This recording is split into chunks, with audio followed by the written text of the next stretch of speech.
Ég hérna komin á heimili Aldísar og Sigurðar, þau búa hérna á Hvanneyri. Þau eru með fyrirtæki Cold Spot sem snýst aðalega vellíðan. Ég ákvað bara að taka þau á orðinu einhvern veginn og koma mér vel fyrir. Svo skelli ég mér hérna inn í eldhús og eftir og tek Aldísi í tali og Sigurði líka. En það rosa gott hérna, ég finn strax bara hvað gott að slaka á og njóta sín hérna á heimilinu sko. Aldís, þið hjónin fáið hugmynda fyrirtæki, ferðaþjónustu fyrirtæki sem hefur mjög skemmtilegt nafn, Cold Spot. Mér langar aðeins að þú segir okkur frá því hvað Cold Spot og hvað þetta nafn þýðir. Já, ekki málið.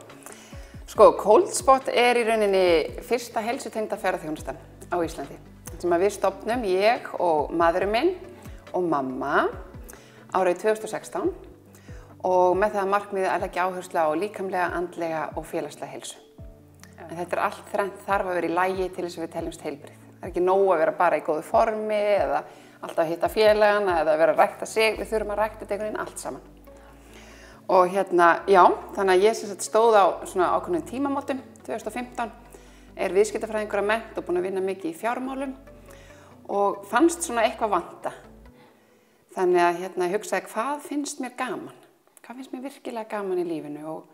Og tók þá ákvörðun að ég myndi bara gera það sem ég finnst skemmtilegt hérna í frá. Já, það góð ákvörðun. Það góð ákvörðun. 35 ára og þá var spurningin, hvað finnst mér skemmtilegt? Og ég hugsaði, ég elska manninn minn, ég elska mömmu og ég elska mannfólk og ég elska mannrækt og mannúð og allt þetta. Þannig að ég fekk þau til liðs með mér og við stofnum Cold Spot, mamma sem leiðsögumaðurinn, með harmonikuna og kenna öllum skottís og ég veit ekki hvað.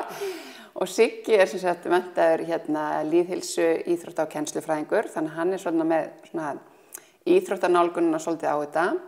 Og svo ég alþjóðlega vottaður markþjálfi. Þannig að ég tala mikið svona andlega næringu og með svona jákvætt innlegg lífið og tilveruna og eitthvað svona veganesti fyrir fólk, svona hvatningarorð og þess að sem að vonandi fólk getur nýtt sér út lífið. Nafnið Cold Spot, já. Það svona andheiti í rauninni, eða ekki? Jú, við vildum vera með grípandi nafn og við vorum í Startup Tourism 2016 viðskiptahraðlinum. Við vorum voðalega ánægð, við vorum valin sem framúrskarandi viðskiptahugmynd á sviði ferðaþjónustu og fengum ofboðslega mikilvægan styrk frá Icelandic Startups, svona frumkvöðla styrk. Og þau kenndu okkur svo margt, meðal annars það að við erum að vera með grípandi nafn, helst stutt og helst eitthvað sem hvort sem fólki finnst það flott eða ekki flott, bara það muni það. Þannig að við fundum nafnið Cold Spot með góðra manna hjálp og það hefur nokkurs konar merkingu. Fyrsta lagi tengingu við Ísland sem kalt, Iceland is cold og í öðru lagi spot, Ísland eyja, svona depill í Norður-Atlantshafi. Og í þriðja lagi, Wi-Fi Cold Spot andstæðan við Wi-Fi Hotspot.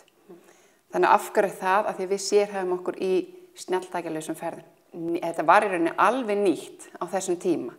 Af því ef við bökkum til 2016, þá voru ekki svona margir farnir að tala slæma áhrif af snjalltækjanotkun. Og allan hennan kvíða og afbrýðisemi og vanlíðan og svefnleysi og streitu sem þetta getur valdið okkur. Þannig að þetta var alveg nýtt þá, en við töluðum alltaf að þetta væri svona 5-in-1 traveling, 5 í 1. Þannig að við erum með óhefðbundna ferðamennsku. Við viljum ekkert endilega fara á staðina sem allir á. Þannig að við förum á leynistaðin okkar og viljum að fólk kynnist Íslendingum, sögunni hér, ekki endilega bara frægu Íslendingum, heldur bara venjulegum Íslendingi sem bjó á Vesturlandi. Og í annars stað þá alltaf eitthvað líkamlegt erfiði, einhver hreyfing fyrir líkamlegu heilsuna. Hlaupa, hjóla, dansa, hestbak, skottís, hvað sem það og jóga jafnvel. Svo alltaf eitthvað andlegt fyrir andlega næringu og þá það hvatningarfyrirlestrar, fræðsla og svona jákvæð innlegg lífið og tilveruna frá mér. Og svo það félagsleg heilsa. Og við erum svo mikið að tala hvað í rauninni gerir okkur hamingjusöm.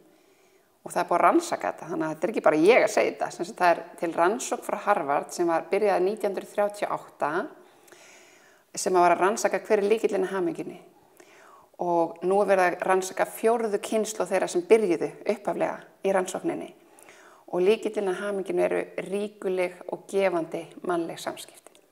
tökum alltaf símana frá í eitthvað tíma og já, tökum aðeins símana frá, hvort sem það er í klukkutíma eða heilan dag og þetta þetta er alveg magnað vegna þess að við spyrjum alltaf fólk hvernig leið ykkur með þetta og það segja allir sama orðið, frelsi. Já, frelsi frá snjalltækjum. Frelsi frá snjalltækjum. Er þetta tækni, er þetta töfrar? Og við erum ekki á móti snjalltækjum, alls ekki, þetta eru töfrar. En við viljum meðvitund og við viljum að við stýrum snjalltækjunum en ekki snjalltækin okkur. Það var stila þú sem varst valdur af því að mamma og pappi tóku þessa ákvörðun að fara út í að stofna fyrirtæki sem að stuðlar að betri líðan fólks og í svona stafræna afeitrun. En manstu eitthvað eftir því? Já, við vorum í ferðalagi 2015, ég og tveir yngri bræður mínir, því þá var litla systir mín ekki fædd. Og litlu bræður mínir voru að rífast símann. Og þegar mamma og pappi voru lítil, þá sagði mamma að þá var ekki til símar. Og þá sagði ég svona heppin. Já, þá voru engin snjalltæki eða ekki neitt svoleiðis. Nei. Já. Og þá sagði mamma, af hverju segir það? Og þá sagði ég að þá þurftur ekki að rífast athygli við foreldrana. Já, og foreldrarnir væru í símum og snjalltækjum og aðrir að þú fékkst óskipta athygli þá. Já. Og hvað, þá hefur væntanlega mömmuðinni brugðið svolítið við það. Að þetta er bara einlæg setning barns. Já, þetta var bara fyrsta sem kom upp í hugan á mér. Viðbrögð kunnan ykkar, hvernig hafa þau verið? Við þjónustunni? Já. Rosalega góð. Þetta er bara, fólk hefur ekkert upplifað þetta annars staðar. Enda erum við ekkert að gefa okkur út fyrir að vera í öllu. Við erum til dæmis ekki í Hraunfossum, skilur við. Það er nóg af fólki sem fer á Gullfoss og Geysis og Hraunfossa. En við erum hérna mikið á Vesturlandi, leggjum mikla áherslu á að versla hér í heimabyggð og byggja upp þjónustu eins og við getum. Og erum mikið á Hvanneyri, Borgarnesi og Oddsstöðum í Lundarækjardal. Tengdaforeldrar mínir eiga sem sagt jörð þar og það er algjör ævintýraheimur að taka á móti fólki þar. Þannig að þá koma heilu hóparnir þangað og svo bara misjafnt hvað við gerum með hverjum einum. En við syngjum alltaf, spilum alltaf á harmoniku, segjum alltaf frá fólkinu, því það er alltaf sögurnar sem skipta máli. Það vilja allir heila sögur, raunverulega sögur. Bakið hveitikökur? Bökum ekki ég sko. En maðurinn minn, hann gerir þessar hveitikökur. Hann vaknaði alltaf við þetta sem lítill strákur við ilminn á hveitikökunum hans. Siggi, þú ert eiginlega að lifa drauminn, komin aftur á æsku slóðir með hesta í garðinum og ég veit ekki hvað og hvað. Er það ekki rétt mér? Ertu ekki að lifa drauminn? Jú, það er mikið búið að tala með að fá okkur hænur, en ég er ekki það sko. Nei. Þannig að við erum bara með hestana og þetta er auðvitað bara æðislegt sko. Og eitthvað sem maður svona hugsaði, en hugsaði kannski yrði aldrei. Af því að ég náði mér í konu úr Garðabæ. En svo eftir 15 ár, þá svona ákvað hún að segja já við þessu. Já, hún vildi meina að hún hefði tekið ákvörðunina. Já, það er eiginlega þannig sem þetta þarf að virka. Já. Og hún er jafnvel bara ánægðari en ég, mörgu leyti, að hafa komið hingað. En þetta er auðvitað bara, mér leiði alveg verið í Reykjavík, en ekki eins og hér. Þetta er auðvitað bara æðislegt að vera komin aftur heim í sveitina. Og þegar við fluttum og ég fór að vinna hjá MSB, þá svona, hugsa maður líka, hvað getur maður gert meira fyrir samfélagið? Hvað getur maður gert meira fyrir sveitafélagið sem maður býr í? Og þá var þetta svolítið svona, já, heyrðu, reynum að setja inn þetta fyrirtæki og förum að stæði það til að efla svolítið bara starfið hér og styðja við það góða starf sem er unnið hjá ýmsum aðilum. Og það er svona það sem rauði þráðurinn í þessu hjá okkur er að svona, já, koma með eitthvað jákvætt inn í samfélagið. Þið farið svolítið í ferðunum ykkar í gegnum Cold Spot, farið þið svolítið á þitt æsku heimili. Já. Og þú jafnvel dregur fram pönnu og bakar. Já, já. Ég á það til að baka hveitikökur til dæmis sem amma mín gerði alltaf. Þetta vaknaði við á morgnana upp í sveit, Oddsstöðum. Og vaknaði við ilminn og amma var að baka hveitikökur og bara mikilvægt ekki bara halda við þessari hefð og þekkingu. Og já, við förum stundum upp á Oddsstöðum og fáum þar leyfi til að nýta það aðstöðu sem er fyrir hendi þar. Já.